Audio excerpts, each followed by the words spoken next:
Advertencia. Si eres un fanático religioso, un creyente y devoto seguidor de cualquier religión, este video no es para ti. El contenido que aquí se mostrará podría cambiar tu forma de pensar. Así es que ya están advertidos. Continuemos. Existe un evangelio oculto de la infancia de Jesús, aunque si eres seguidor de este canal muy probablemente ya lo sabías. Pero lo que estoy a punto de revelar definitivamente no viene en la Biblia, sino en un texto que la Iglesia ha excluido del Sagrado Libro y cuyo contenido es impactante. Yo soy el documentalista y esto es el abominable Evangelio de Jesús.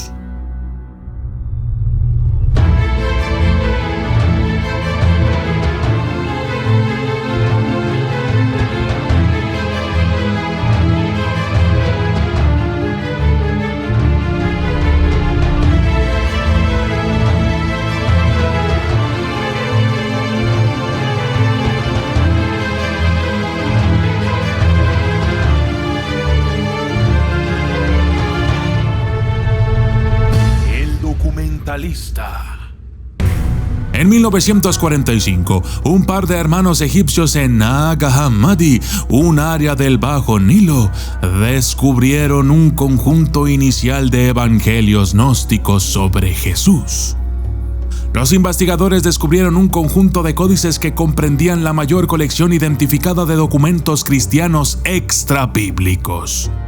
Es decir, textos escritos por gente cristiana de la antigüedad, que la Iglesia nunca había descubierto y por ende nunca fueron incluidos en la Biblia. Había más de 50 textos, la mayoría de los cuales eran evangelios gnósticos extraídos de la Biblia original, que permanecieron ocultos desde los inicios de la Iglesia. Mucho antes de los conflictos religiosos entre católicos y protestantes, la Iglesia primitiva estaba dividida sobre los principios y creencias básicas del cristianismo. Las facciones con diferentes creencias se peleaban y tenían diferencias sobre la naturaleza de Dios, su relación con la humanidad y cómo la gente debería adorarlo.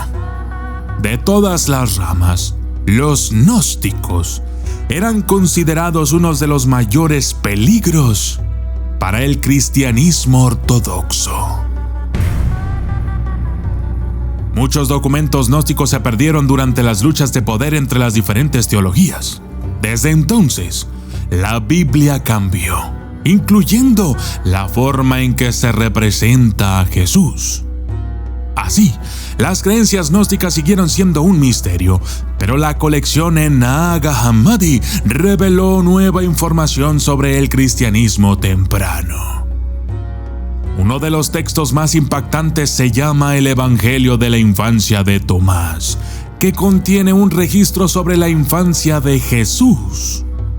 Este evangelio retrataba al joven profeta como alguien desconocido incluso para los cristianos más devotos. El texto dice así: Jesús castiga a la gente sin razón y no muestra ningún respeto por sus padres.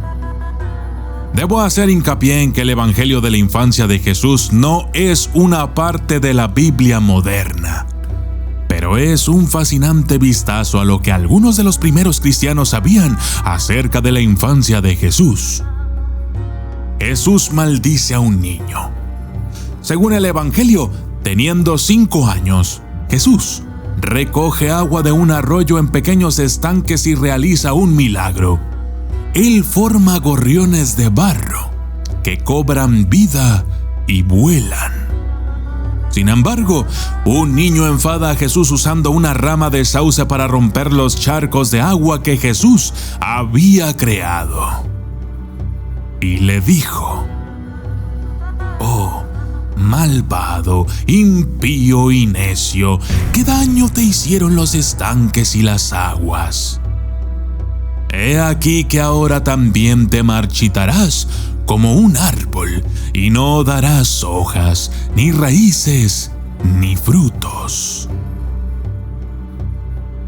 Jesús maldijo al muchacho que posteriormente se marchitó hasta que encontró su fin.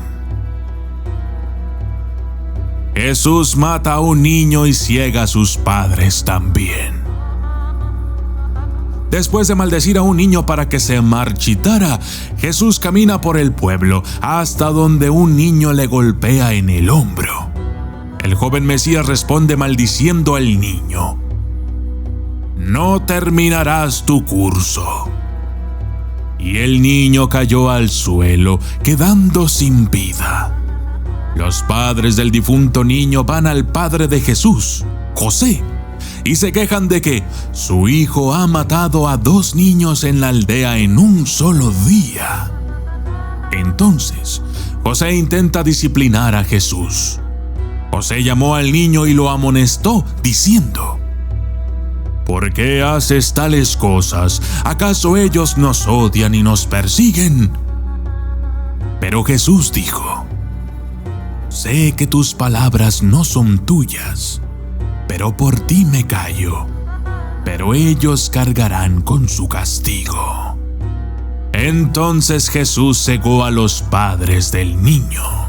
Después de la actuación de Jesús, José tomó a Jesús de la oreja y se la retorció dolorosamente, pero su intento de disciplina no logra disuadir al joven Jesús. «Te basta con buscar y no con encontrar, y en verdad has hecho algo imprudente. ¿No sabes que soy tuyo? No me fastidies». A lo largo de los evangelios de la infancia de Jesús, él se opone a varios maestros y figuras de autoridad. Continuamente contradice y humilla a sus maestros, haciendo que José diga más tarde: «¿Quién es capaz de sujetar a este niño y enseñarle? No lo consideren como un pequeño hermano de la cruz». El Evangelio de la infancia sigue una fórmula específica que los lectores de la época pueden haber considerado típica. Hay una serie de 3 milagros, seguidos de una lección. Los milagros generalmente se presentan como estructuras alegóricas, pero en las lecciones el autor verbaliza sus puntos a través de la palabra de Jesús. El primer maestro es Zaqueo. José le pide específicamente a Zaqueo que le enseñe a Jesús a aprender a amar a los de su edad, honrar la vejez y venerar a los ancianos. Zaqueo hace lo mejor que puede, tratando de enseñar a Jesús el alfabeto, comenzando con el griego alfa. Jesús entonces se lanza a un discurso cuestionando el conocimiento de su maestro sobre lo que se supone que debe mostrar al joven, y le dice: «No conociendo el alfa según su naturaleza, ¿cómo puedes enseñar a otro el beta? Hipócrita». Y el maestro Zaqueo respondió a Jesús: «Pobre de mí, desgraciado que soy, estoy confundido. Me he avergonzado a mí mismo al dibujar a este joven niño. Llévatelo, te lo suplico, hermano José. No puedo soportar la severidad de su mirada. Estoy a punto de desmayarme y de morir por el niño, porque no soy capaz de mirarlo a la cara en este momento». Jesús desaparece por 3 días y sus padres entran en pánico. A medida que Jesús crece en el evangelio de su infancia, no actúa tan a menudo. Sus milagros posteriores implican la resurrección de personas, incluyendo un niño enfermo y un constructor, pero sigue siendo antagonista de sus padres. Cuando Jesús tiene 12 años, sus padres lo dejan en casa y van a Jerusalén para la fiesta de la Pascua, como era la costumbre en aquel momento. Al volver a casa, encuentran que Jesús ha desaparecido. Durante 3 días lo buscan y finalmente lo ven dando una conferencia a un grupo de ancianos en el templo de Jerusalén. Cuando su madre se enfrenta a él, diciendo que estaban muy preocupados, Jesús le responde: ¿Por qué me buscáis? ¿No sabéis que debo estar en la casa de mi Padre? Jesús revierte todo el daño que hizo para probar su poder. Los 3 primeros milagros de Jesús implican matar a 2 niños, cegar a 2 adultos y humillar a un hombre mayor. José se lamenta continuamente de que las acciones de su hijo han causado que todo el pueblo los desprecie. Sin embargo, después de ridiculizar al maestro Zaqueo, Jesús abruptamente revierte todo el daño que ha hecho. Y mientras el pueblo judío estaba aconsejando a Zaqueo, el joven niño rió mucho y dijo: Que den fruto los estériles y que vean los ciegos de corazón. He venido de lo alto para maldecirlos y llamarlos a las cosas de arriba, como ordenó el que me envió por vosotros. Y cuando el niño dejó de hablar, inmediatamente todos los que estaban bajo su maldición fueron curados, y nadie después de aquello le provocó, para que no le maldijera y quedara mutilado. El Evangelio muestra la divinidad innata de Jesús. Según Bart Ehrman, un erudito especializado en el estudio del Nuevo Testamento, los narradores de esta época no compartían cuentos para mostrar a un personaje enfrentando desafíos y creciendo como persona, sino que los cuentos se centraban en personajes cuyos rasgos eran persistentes a lo largo del tiempo. Si una persona nacía con ciertos rasgos, estos permanecían como parte de ellos a lo largo de su vida. Para los primeros cristianos, no había prácticamente ninguna diferencia entre Jesús como bebé y como adulto. Por lo tanto, el autor puede no haber tenido la intención de que estas historias demostraran cómo Jesús fue una vez impetuoso, pero se convirtió luego en un líder sabio. Más bien, Jesús parece ser un hombre al que se le dio entendimiento divino desde su nacimiento. La masculinidad romana de Jesús. ¿Por qué existe una historia contradictoria de Jesús siendo un niño desobediente y que luego se convierte en el Salvador del mundo? Tal vez el autor del texto se esforzó por modelar lo que los romanos habrían considerado virtudes masculinas. La masculinidad romana giraba en gran parte alrededor del concepto de la palabra virtus. La palabra virtus tenía muchos significados que cambiaron a lo largo de la vida del imperio. En la época en que se escribió el Evangelio, virtus se aplicaba cada vez más específicamente a los logros militares.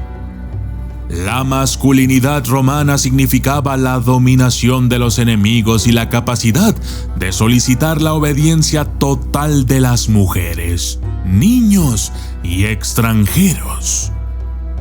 Algunos estudiosos piden a los lectores contemporáneos que consideren el Evangelio de la infancia en este contexto. El concepto de virtus puede influir en la desobediencia y falta de respeto de Jesús hacia su Padre, para convertirse en el hombre definitivo de la sociedad romana, un hombrecito que no está bajo la autoridad de nadie. Jesús no puede obedecer a su Padre ni a sus maestros porque sabe que está por encima de todos los demás hombres. Algunos creen que fue una obra de sátira. Aunque el Evangelio es un texto apócrifo, los eruditos han intentado muchos enfoques para reconciliar el Jesús de la Biblia con el del Evangelio de la infancia. Estos enfoques posicionan al texto como influido por el Antiguo Testamento, de naturaleza grecorromana o simplemente una astilla particular del gnosticismo. Esto suena muy acorde, ya que en el Antiguo Testamento se nos muestran siempre momentos en los que Dios se comporta de manera violenta contra la humanidad. Del mismo modo, el autor de estos textos pudo haber estado influenciado por el Antiguo Testamento y su forma de contar las cosas. El teólogo James Waddell cree que un no cristiano escribió el Evangelio como un ataque satírico. Señala que el escritor del Evangelio de la infancia de Jesús parece saber o preocuparse poco de las tradiciones judías en la época de la vida de Jesús. Esto probablemente indicaría un autor griego o un escritor judío que aún no se habían convertido o se ha visto influenciado por el cristianismo. Muchos de los actos de Jesús se mencionan en el Corán. Jesús es un gran profeta en el Corán, apareciendo alrededor de 35 veces. Varias de estas apariciones hacen eco de historias de Jesús que se derivan no solo de la Biblia, sino de textos gnósticos también, incluyendo, por supuesto, los evangelios de la infancia de Jesús.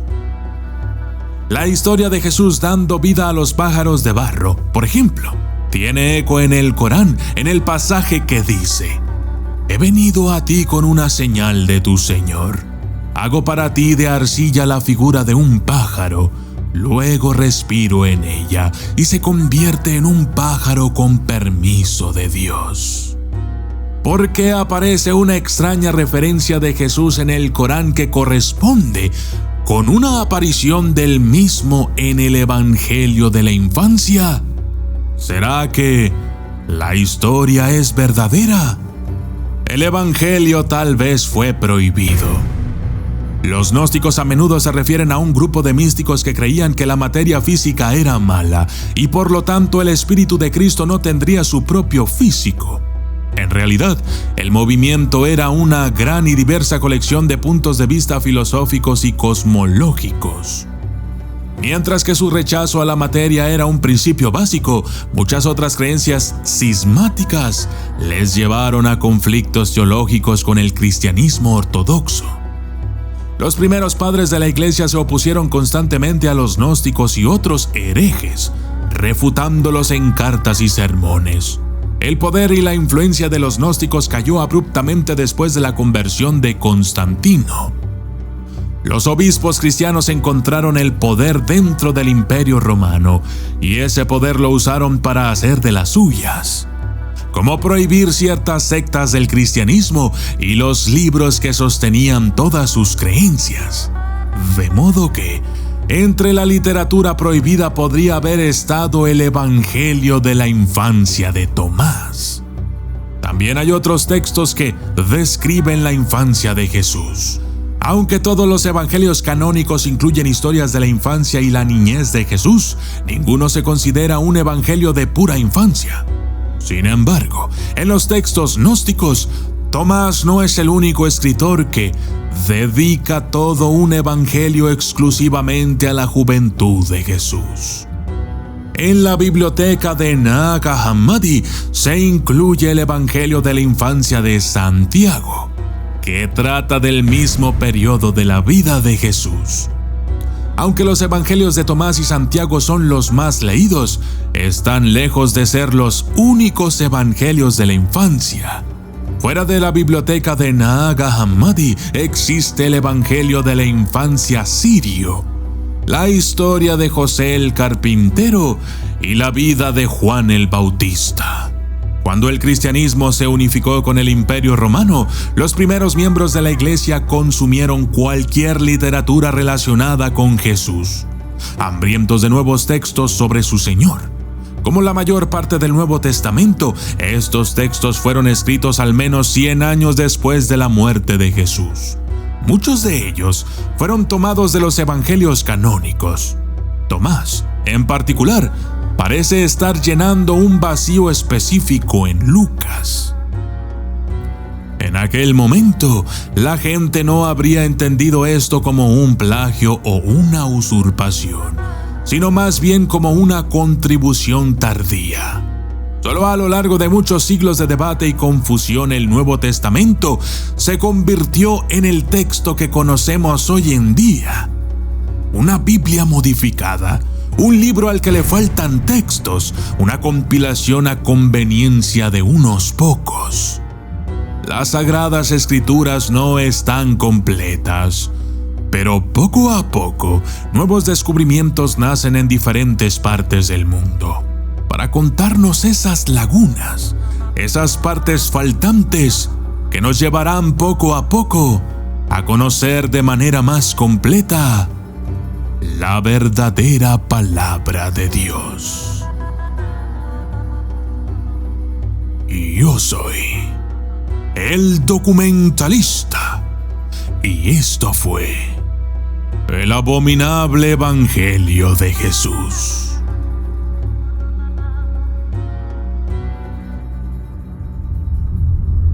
Mi libro, El Vademecum del Terror, ya está a la venta en Amazon.com.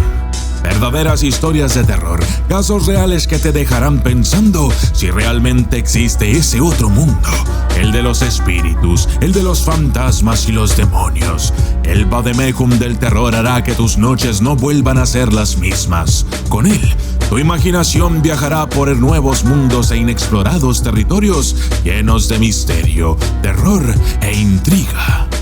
El Vademecum del Terror son experiencias y casos que llegaron a mí por parte de aquellos a quienes el terror los sorprendió cuando menos lo esperaban. Yo soy el documentalista y esto es el Vademecum del Terror.